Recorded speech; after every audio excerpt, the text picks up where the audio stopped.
Nagsasalita ka, hindi nagtuturo. Have you ever noticed this? Every morning, sineset mo kung ano ang gagawin ng team mo. Ni-explain mo kung anong kailangan gawin para malinaw naman sa iyo. And then by the afternoon, tumatawag na sila sa iyo. Still, asking questions. Hindi pa rin makakilos ng mag-isa. Nakakainis, di ba? That's exactly what Vicky was feeling. Siya at kanyang husband na si Teo owns an LPG retail and delivery business. She handles the drivers, the routes, the schedule, the delivery sequence. Every morning, sinasabi niya, ito ang ruta mo, ito yung order, ito yung gagawin mo today. Pero pagdating ng 2 p.m., yung mga tawag-tawag ng tao papasok na. Ma'am, anong gagawin ko dito? Ma'am, wala sa listahan ito Ma'am, hindi kami sure. Of course, na-frustrate talaga si Vicky sa mga nangyayaring ganyan. Sinabi ko na sa kanila, bakit hindi sila makagalaw on their own? Anak, ito yung lesson. Ito yung hindi niya nakita. Just telling people what to do is not the same as leading them. So when you just say what needs to be done once, verbally, in the rush of the morning, nagbibigay ka ng information. You are not leading. Leadership is when your team knows what to do even when you are not around. Na-train na sila, na-practice na, naayos na kapag nagkamali. Enough that they can already act without waiting on you. So, ang difference, telling is about speaking. The leading is about them being ready. Kung palagi silang tumatawag sa iyo for answers, you are not teaching them. Tinasagot mo lang ang mga tanong nila. Masakit, no? Kasi tomorrow, they will call again.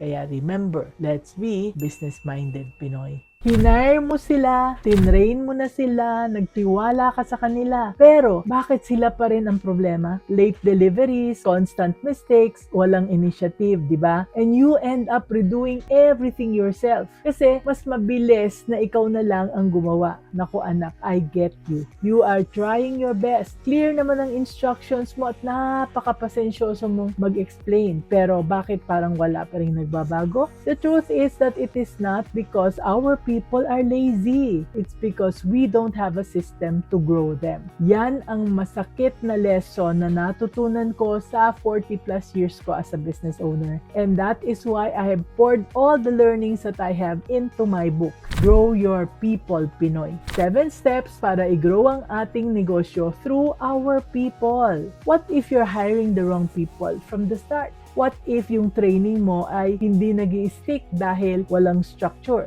What if they are underperforming, hindi dahil sa ayaw nila, pero because you never set clear expectations? So this book will show you how to hire people who actually fit your business, the training system that creates results at hindi excuses, how to measure performance without micromanaging, at kung kailan tayo dapat mag-reward, kailan tayo dapat mag-disiplina, and when to let go. Hindi ito generic HR advice, anak. This is a real framework from someone like me who has been there, who's made the costly mistakes so that you don't have to. Kaya invest in your growth as a business owner. Alam mo anak, your business will never grow beyond your ability to lead. So get your copy of Grow Your People Pinoy today and stop fixing people problems and start preventing them. Let's grow your business the right way, anak!